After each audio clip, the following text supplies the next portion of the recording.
Hoje, especialmente, eu quero agradecer vocês pela disposição de nos servirem com os dons e os talentos que vocês têm. É muito bom a gente poder colocar os nossos dons e talentos à disposição de Deus e sermos usados por Ele. Mas é muito bom também sermos alvos dessa bênção. Recebermos esse amor de Deus sendo manifestado no serviço dos outros, né? Sermos alvos do amor das pessoas. É muito bom isso. E eu queria que a gente conversasse um pouco hoje sobre isso, sobre essa experiência de servirmos uns aos outros. Jesus teve um encontro uma vez com um jovem, e a Bíblia mesmo chama esse jovem de um jovem rico. Era uma pessoa que, apesar de jovem, tinha muitas posses, muitos bens. Jesus tem um diálogo interessante com ele, porque esse jovem faz uma pergunta para Jesus, que é uma pergunta aparentemente muito boa, muito sábia, muito acertada. Porque ele se volta para Jesus e ele pergunta para Jesus: Senhor, como é que eu posso fazer para ter a vida eterna? Ele estava no rumo certo, né? Se ele procura Jesus e faz essa pergunta, ele está no rumo, né? Ele está procurando quem podia responder, de fato. Só que Jesus não era um cara bem especial, né? E ele conhecia o coração daquele jovem, e ele se volta para aquele jovem e começa com uma abordagem que era tranquila. Sabendo quem era aquele jovem, ele se volta para ele e diz: você conhece quais são os mandamentos, não conhece? E o jovem diz: conheço. E aí Jesus começa a citar alguns: não matarás e tal, não. Cita uns 3 ou 4 e o jovem: não, pode parar por aí, suficiente. Eu sei todos de cor e eu tenho vivido isso, não apenas conheço. Eu tenho vivido esses mandamentos desde muito novo, desde criança, eu tenho aprendido a respeito disso, tenho praticado isso. Então, se o lance é esse, se para ter a vida eterna eu preciso obedecer aos mandamentos, estou dentro.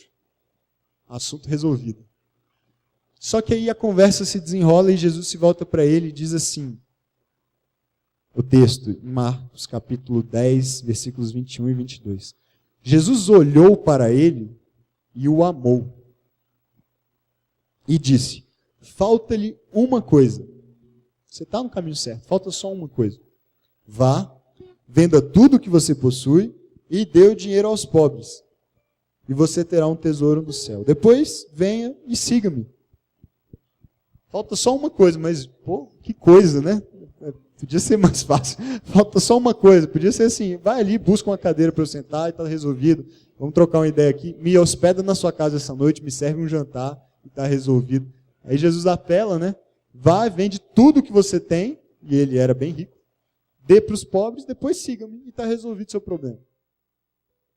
E, infelizmente, o texto termina dizendo que o jovem ficou abatido e afastou-se triste porque tinha muitas riquezas. Eu queria que a gente conversasse um pouco sobre isso, porque a gente está falando há 3 semanas a respeito de viver em pequenos grupos, viver em PG, e a partir dos valores da nossa igreja a gente tem pensado nisso, né? A nossa igreja tem 3 valores, vocês sabem: amar a Deus, amar ao próximo, servir a todos. E hoje o tema da nossa reflexão é justamente esse terceiro: servir a todas as pessoas. E Jesus tem um diálogo com aquele jovem e propõe para ele uma forma bem radical de servir as pessoas. Vende tudo que você tem e dê para os pobres. E aí esse texto pode nos levar a uma impressão de que, de repente, o chamado para andar com Jesus é esse, para todos nós. Então, eu não posso ter nada, eu tenho que abrir mão dos meus bens, e essa é a única maneira que eu tenho de servir as pessoas, e para eu seguir Jesus e servir as pessoas, então, esse é o caminho. Eu vou fazer um voto de pobreza, vou vender tudo que eu tenho, dar para as pessoas, e aí, pronto, tenho a vida eterna. E aí parece que Jesus está dizendo para ele assim: olha, para você comprar o seu lugar no céu, você precisa abrir mão dos seus bens, dar para quem não tem, e aí você pode andar comigo. E eu queria que vocês conversassem, assim, que a gente conversasse hoje um pouco a respeito disso. Será que é esse mesmo chamado que Jesus tem para nós? Quando Jesus nos desafia a servir as pessoas, o que ele está propondo para a gente é esse estilo de vida? Ou será que tinha algo mais aqui no coração desse jovem que Jesus conhecia e por isso fez esse desafio para ele? E de que forma isso afeta a nossa experiência, a nossa caminhada em pequeno grupo, nosso relacionamento uns com os outros? Cuquinha, você está perto de mim, cara. Uma cara assim de quem quer falar, assim. Pô, essa é uma das passagens que na Bíblia você vê, e você pode até...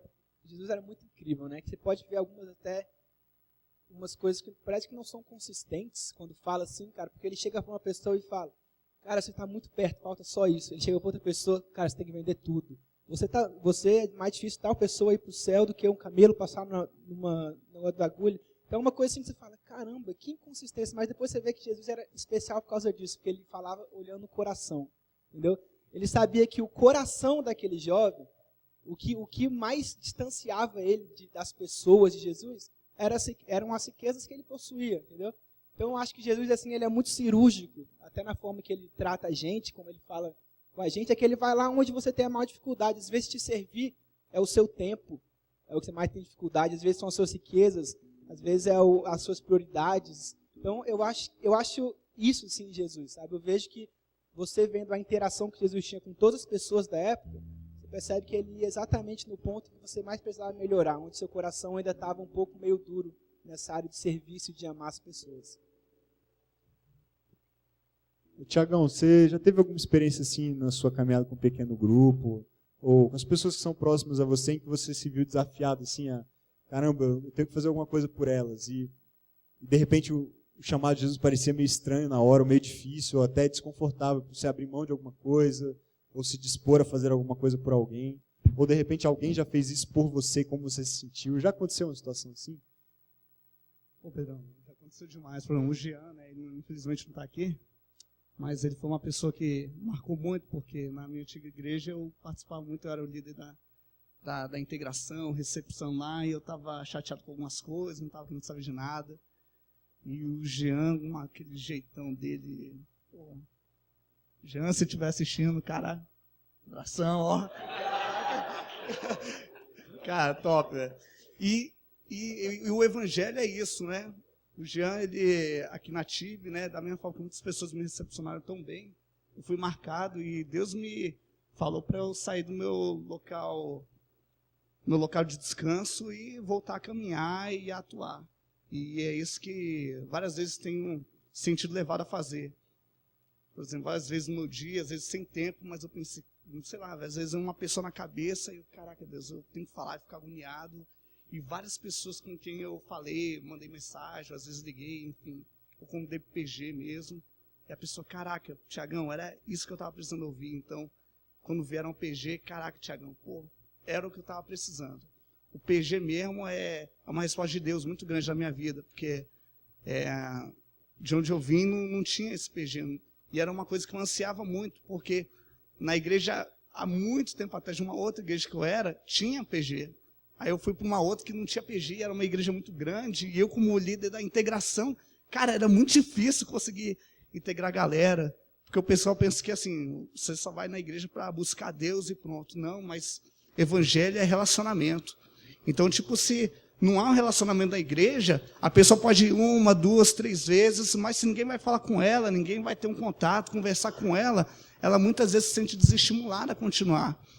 E aqui na TIB não, eu vejo um aconchego, o pessoal já chega já te convidando, perguntando, realmente como falou, o evangelho individual de Jesus, não é aquele evangelho mercadológico, né? O pessoal quer vender para milhares. Jesus, ele não importava se era 1 ou se era 1 milhão, ele tinha um cuidado de tratar com cada coração aquilo que a pessoa necessitava. E é isso que eu senti, tanto no PG e aqui na TIB. E tenho tentado fazer isso na vida de muitos, né? Massa, cara. Você é um cara que é facilmente identificável. Você está sempre sorrindo. Eu chamo você Thiago Sorriso, assim, para as pessoas. Eu converso com alguém e falo, Thiago, mas qual? Tem vários. Thiago Sorriso, cara. Para mim, a melhor forma de te identificar é sorriso. Você está sempre sorrindo, sempre. Cara, é a força do Senhor, né? Porque... é sério mesmo, né? A galera pensa, pô, Thiago, não tem problema. Mas, tipo assim, teve um dia que eu me senti extremamente inspirado a amar. Foi assim, no PG, a palavra foi abençoada e, cara, eu tava com tanto amor que eu abracei um amigo vascaíno, um corintiano. Caraca! Nossa, perdão aí quem é, mas caraca, velho. Meu Deus do céu, é muito amor, muito amor. Mas, cara, é a força de Deus que nos motiva a isso, porque eu sempre brinco, ninguém acredita, que eu era muito tímido há um tempo atrás, e E minha mãe, minha irmã, sempre juntavam quando eu era o velho Tiago e falavam assim, Tiago, se tu continuar desse teu jeito aí, tu vai morrer um velho rabugento. Vai. Cara, então imagina como que eu era antes, né? Deus, né, realmente virou de outra cabeça, né? Foi um negócio absurdo. Né? É inacreditável. Super. E aí, galera, vocês, o que vocês acham? Jason, tu, velho, tu é um cara que... a gente está em pequeno grupo para isso, somos poucos, então a gente pode compartilhar abertamente. Você é um dos caras, cara, que eu mais admiro nessa questão de serviço. Você tem um coração assim, sempre disposto. Você já teve uma experiência muito forte até lá na Cristolândia, que você já compartilhou uma vez com a gente, nessa área, né? E eu acho que Deus usou isso também para moldar ainda mais sua vida nesse sentido de se dispor a servir as pessoas. E há pouco tempo você está participando de um PG também, né, do nosso PG de casais. De que forma você relaciona essas duas coisas, esse chamado que Deus tem para a sua vida de servir e essa vida com poucos, assim, como que isso se manifesta na sua rotina? Não estava planejado. Então, primeiro eu gosto de linkar essa questão do amar a Deus, amar ao próximo e servir as pessoas. Servir as pessoas você não consegue, eu botando na minha cabeça, você não consegue servir as pessoas se você não ama a Deus. E principalmente se você não vai servir ela se você não a ama. Então assim, anda junto. O principal que eu vejo é a questão do amar a Deus. Então essa questão que você citou da Cristolândia, foi uma situação que, em sã consciência, eu jamais faria. Se eu não tivesse sido tomado pelo amor de Deus e, pelo amor dele, eu demonstrar amor para outra pessoa. E eu acabei servindo essa pessoa. E o Pedro falou assim, que eu sou exemplo de serviço e tudo. Então, assim, eu sou uma pessoa que sempre estou na correria aqui na igreja. E sempre fui resistente quando entrar em PG. Porque eu achava que era mais uma obrigação para mim. Não, é mais um compromisso. Só que não, quando a primeira vez que eu fui no PG, eu me senti leve, foi o lugar onde, na verdade, me serviram. Me ouviam, me abraçavam, me tratavam normal, como se fosse uma pessoa normal. É porque não eu não mesmo. sou mentira, normal, é impossível. É porque ele não é normal. Essa parte é mentira. Ele não é. Não tem como. Mas ok, continue. Então assim, eu sou uma pessoa agora extremamente apaixonada por PG e busco outras pessoas que não que não são apaixonadas, mas que não conhecem essa forma de amar caraca, amar. Mato Grosso falou forte agora. E vou atrás dessas pessoas. Então o PG tem sido uma bênção na minha vida e na vida da minha esposa. Samuca, como alguém que vem de fora assim, de Brasília e se integra, e em 10 meses de Brasília e de igreja, mais ou menos? Agora já tem um ano. Um ano. Em outubro. Já está liderando um pequeno grupo, né? E um pequeno grupo que em pouco tempo já se multiplicou. Era o meu, inclusive, meu líder. E agora já somos 2 PGs. Como que você enxerga essa experiência na sua vida, na vida, assim, no seu casamento também com a Monique, relacionamento de vocês com a igreja, que forma o PG levou vocês e em tão pouco tempo a já se disporem a servir. Você já tem se envolvido em vários ministérios e servido, especialmente na liderança do PG. Como que isso funciona para vocês? Na verdade, assim, eu posso dizer, sem exagero, que a experiência do PG tem sido fundamental para o nosso estilo de vida, para os nossos planos, para como a gente tem enxergado as coisas hoje. Como você disse, a gente chegou em Brasília tem um pouquinho mais de um ano. E assim, a gente veio porque a Monique passou num concurso. Então, quando eu vim, eu não compartilhava isso com ela para não gerar nenhum tipo de sobrecarga. Mas eu pensava, cara, lá a gente não conhece ninguém. Na verdade, tinha uma amiga nossa só, que veio de Belo Horizonte também. Mas assim, você não conhece um mecânico, você não conhece um contato. Tipo, se acontecer alguma coisa, eu vou ligar para quem na madrugada, fazer o quê? Então, depois de algum tempo, a gente já tinha uns 2 meses que estávamos aqui. E aí a gente chegou na TIB e a gente sentiu assim na pele os valores da TIB, tanto de servir ao próximo quanto a questão do acolhimento. Desde a primeira vez que a gente veio, A gente já foi encaminhado para o Chega Mais, tivemos contato com o Geandre e com o Daniel. E a partir disso a gente começou a se envolver com o PG. Era uma experiência, eu tinha tido uma experiência mais ou menos parecida, no sentido do formato da onde a gente veio. Só que para mim era essa questão da tarefa. Eu ia porque era uma programação da igreja que eu cumpria. Era bom, mas não era uma coisa que me impactava tanto. E aqui em Brasília, eu e o Monique, nós temos sentido cuidar de Deus assim muito de pertinho, por causa do PG.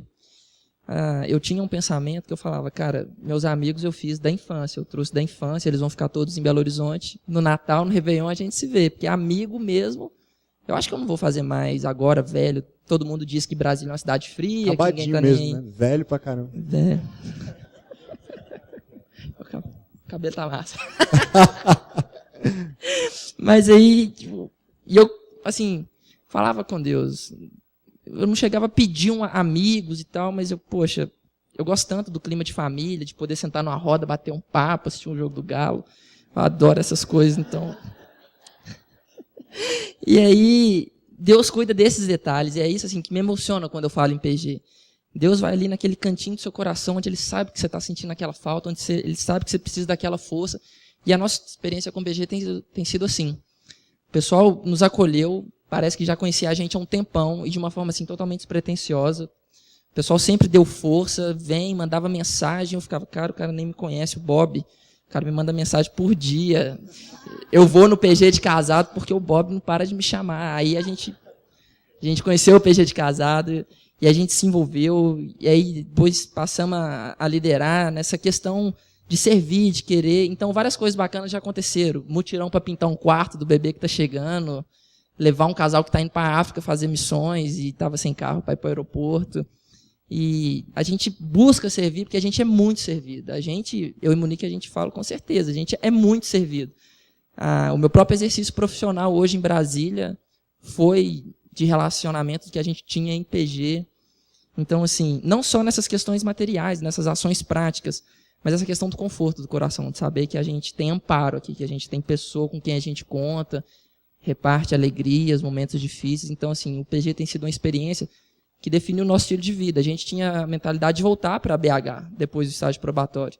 E isso mudou em função das nossas experiências. Tem sido tão gostoso, tão especial, tão verdadeiro, que fala, não, nós vamos surfar essa onda aqui agora, vamos ver até onde que chega. Essa tem sido a nossa experiência. Lago Paranoá. BH não tem praia também, então tá tendo lucro, né? Tá bom, Paranoá é maior que a Pampulha, então... Só não tem o Galo, né? Mas aí a gente assiste o jogo do telão. O Galo é nacional, o Galo ele é... Ah, tá. Essa semana eu vou dar um desconto para vocês, tem que tolerar os atleticanos. Que eu fico impressionado com Jesus nesse diálogo que ele tem, que aparentemente ele está dando uma palavra difícil demais, né? Ele está fazendo um desafio, uma proposta que, poxa, não é qualquer um que topa, sabe? É um estilo de vida, você é rico, está acostumado com esse estilo de vida, com esse padrão, com esse conforto. A proposta que eu tenho para você é, larga tudo isso e vem comigo. E não é algo realmente que você fala assim, tranquilo, mole, vamos lá. Né? Nem todos estariam dispostos, e infelizmente aquele jovem não estava. Mas é interessante que às vezes a gente passa batido como a narração do texto começa. E o texto começa dizendo assim, Jesus olhou para ele e o amou. E uma coisa que eu guardo no coração, assim, que eu ouvi do pastor da igreja que você frequentou, né, 4 anos lá nos Estados Unidos, o pastor Andy Stanley, ele diz assim que Deus não tem algo, ele não quer algo de você, mas ele tem algo para você. Só que às vezes a gente vai se relacionar com Deus com essa mentalidade, assim, o que ele vai pedir de mim? Tem muita gente que tem medo até de ir em igreja e de ser um cristão e de buscar a Deus, porque pensa assim, eu vou ter que largar isso, largar aquilo, vou ter que abrir mão disso, de aquilo, de um estilo de vida, de um hábito, de algo que eu gosto de fazer. E na verdade, quando Deus está nos convidando para andar com Ele, Ele está falando assim, olha, eu tenho algo para você, eu não estou querendo tirar nada da sua vida, eu estou querendo te dar a melhor vida. Eu tenho uma proposta para te fazer que é a melhor vida que você pode viver. Mas a gente foca tanto em, mas o que será que Ele vai tirar de mim? Quando na verdade Ele está querendo te dar algo. Ele está querendo te proporcionar alguma coisa que vai tornar a sua vida a melhor vida. E isso me impacta, e eu tenho percebido na minha experiência com pequenos grupos, na minha caminhada junto com vocês lá no PG de Casais, especialmente, esse cuidado de Deus, assim, de sempre, como você falou, Samuca, sempre ter alguém pronto para suprir a minha necessidade. Em qualquer momento, a qualquer hora do dia ou da noite, seja a circunstância que for, eu sei que eu tenho pessoas ali que, porque amam a Deus e foram amadas por Ele, estão dispostas a me amar do jeito que eu sou, a me aceitar do jeito que eu sou, e a cuidar de mim no que eu precisar. Então eu não vou lá assim com medo de, será que vão pedir alguma coisa para mim? Será que vão dizer que eu estou errado, que eu preciso mudar isso, mudar aquilo? Não. Eu vou aberto, sim, até disposto a mudar se for necessário, mas sem me preocupar com isso. Eu vou aberto porque eu sei que ali eu vou encontrar pessoas que vão me acolher, que vão me receber, que vão cuidar de mim, que vão me abraçar, que vão me amar, como Jesus faz, né? E essa experiência é muito legal e sou muito grato a Deus por poder andar com pessoas assim. Alguns de vocês estão aqui, né, fazem parte do nosso PG, mas todos vocês são parte da minha vida próxima e eu sou grato a Deus por isso. Grato mesmo. E obrigado por terem compartilhado um pouco da vida de vocês hoje aqui comigo também.